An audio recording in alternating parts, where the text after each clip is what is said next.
এই মুহূর্তে আবহাওয়ার গুরুত্বপূর্ণ খবর।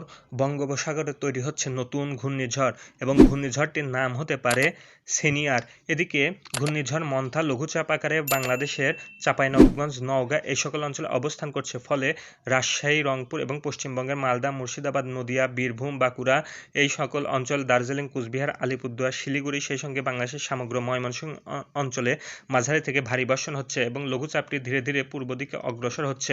ফলে আগামী 24 ঘন্টার মধ্যে রংপুর, রাজশাহী, ময়মনসিংহ অঞ্চল থেকে বৃষ্টিপাত বিদায় নিলেও এই লঘুচাপটি সিলেট, কুমিল্লা অঞ্চলে অবস্থান করবে। ফলে কুমিল্লা, সিলেট এই সকল অঞ্চল এবং রাজধানী ঢাকার আশেপাশের অঞ্চল, সেই সঙ্গে ভারতের ত্রিপুরা, শিলচর, মেঘালয়, আসামে মাঝারি থেকে ভারী বর্ষণ হতে পারে।